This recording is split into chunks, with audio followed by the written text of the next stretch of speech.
ನಮಸ್ಕಾರ ಸ್ನೇಹಿತರೆ, ಇವತ್ತಿನ ಈ ವಿಡಿಯೋದಲ್ಲಿ ನಾವು ತುಂಬಾ ಪವಿತ್ರವಾದ ಹಿಂದೂ ಸಂಸ್ಕಾರದ ಸೀಮಂತದ ಬಗ್ಗೆ ಸಂಪೂರ್ಣವಾಗಿ ತಿಳಿದುಕೊಳ್ಳೋಣ.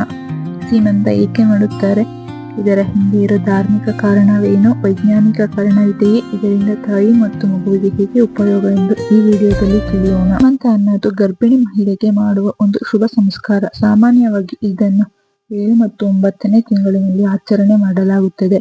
ಇದು ಒಂದು ಹೆಣ್ಣಿನ ಜೀವನದಲ್ಲಿ ತುಂಬಾ ವಿಶೇಷ ಹಂತ. ಅವಳು ತಾಯಿ ಆಗೋ ಸಮಯದಲ್ಲಿ ಅವಳಿಗೆ ಧೈರ್ಯ, ಆಶೀರ್ವಾದ ಮತ್ತು ಸಂತೋಷವನ್ನು ನೀಡುವ ಉದ್ದೇಶದಿಂದ ಈ ಆಚರಣೆ ಮಾಡುತ್ತಾರೆ. ಸೀಮಂತ ಶಾಸ್ತ್ರದ ಧಾರ್ಮಿಕ ಕಾರಣಗಳೆಂದರೆ, ಹಿಂದೂ ಧರ್ಮದಲ್ಲಿ ಗರ್ಭಾವಸ್ಥೆಯನ್ನು ದೇವಿಯ ರೂಪ ಎಂದು ಭಾವಿಸುತ್ತಾರೆ. ಸೀಮಂತದ ಮೂಲಕ ತಾಯಿ ಸುರಕ್ಷಿತವಾಗಿರಲಿ, ಆರೋಗ್ಯಕರವಾಗಿರಲಿ ಅಂತ ಆಶೀರ್ವಾದ ಮಾಡುತ್ತಾರೆ. ಹೆಣ್ಣು ಗರ್ಭಿಣಿಯಾದ ಮೇಲೆ ಅವಳ ಮೇಲೆ ಕೆಟ್ಟ ದೃಷ್ಟಿ, ನಕಾರಾತ್ಮಕ ಶಕ್ತಿ ಬೀಳಬಾರದು ಎಂದು ಅರಿಶಿನ, ಕುಂಕುಮ, ಹೂವು, ಅಕ್ಷತೆಯ ಮೂಲಕ ಆಶೀರ್ವಾದ ಮಾಡುತ್ತಾರೆ.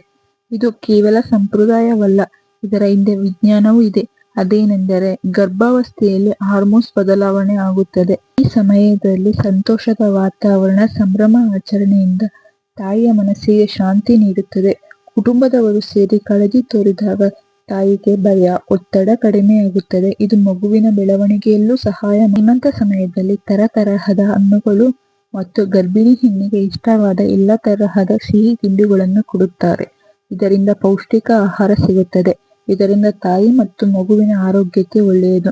ನಂತರ ಸೀಮಂತ ಎಂದರೆ ನೀವು ಒಬ್ಬಳಲ್ಲ, ನಾವು ನಿನ್ನ ಜೊತೆ ಇದ್ದೀವಿ ಅಂತ ಗರ್ಭಿಣಿಯರಿಗೆ ಹೇಳೋ ಒಂದು ಸಮಾರಂಭ. ತಂದೆ ತಾಯಿ, ಅತ್ತೆ ಮಾವ, ಗಂಡ, ಸಂಬಂಧಿಕರು, ಹಿರಿಯರು ಎಲ್ಲ ಸೇರಿ ಶುಭ ಹಾರೈಸುವ ಒಂದು ಸಮಾರಂಭ. ತಾಯ್ತನ ಅನ್ನೋದನ್ನು ಒಂದು ಹಬ್ಬದಂತೆ ಆಚರಿಸಬೇಕು ಎಂದು ನಮ್ಮ ಸಂಸ್ಕೃತಿ ಹೇಳುತ್ತದೆ. ಸೀಮಂತ ಸಮಯದಲ್ಲಿ ಮಾಡುವ ಆಚರಣೆಗಳೆಂದರೆ ಹೂವು, ಬಳೆ, ಅರಿಶಿನ, ಕುಂಕುಮ, ತೆಂಗಿನಕಾಯಿ, ಹೊಸ ಬಟ್ಟೆ, ಹಣ್ಣುಗಳನ್ನು ನೀಡಿ ಆಶೀರ್ವಾದ ಮಾಡುತ್ತಾರೆ.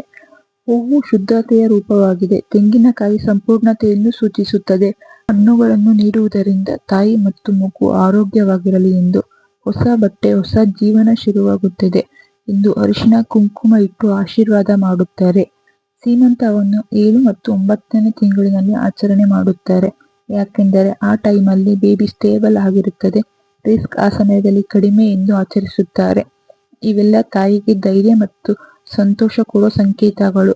ಸೀಮಂತ ಅನ್ನೋದು ಕೇವಲ ಸಂಪ್ರದಾಯವಲ್ಲ, ಇದು ತಾಯಿಯ ಆರೋಗ್ಯ, ಮಗುವಿನ ರಕ್ಷಣೆ, ಕುಟುಂಬದ ಪ್ರೀತಿ ಇವೆಲ್ಲವನ್ನೂ ಸೇರಿದ ಪವಿತ್ರ ಸಂಸ್ಕಾರ. ನಮ್ಮ ಹಿಂದೂ ಸಂಸ್ಕೃತಿಯಲ್ಲಿ ಹೆಣ್ಣನ್ನು, ತಾಯಿಯನ್ನು ಎಷ್ಟು ಗೌರವದಿಂದ ನೋಡುತ್ತೇವೆ ಅನ್ನೋದಕ್ಕೆ ಸೀಮಂತವೇ ಅತ್ಯುತ್ತಮ ಉದಾಹರಣೆಯಾಗಿದೆ. ನಿಮಗೆ ಈ ವಿಡಿಯೋ ಇಷ್ಟ ಆದರೆ ಲೈಕ್ ಮತ್ತು ಶೇರ್ ಮಾಡಿ. ಇಂತಹ ವಿಡಿಯೋಗಳಿಗೆ ಸಬ್ಸ್ಕ್ರೈಬ್ ಮಾಡಿ. ಧನ್ಯವಾದ.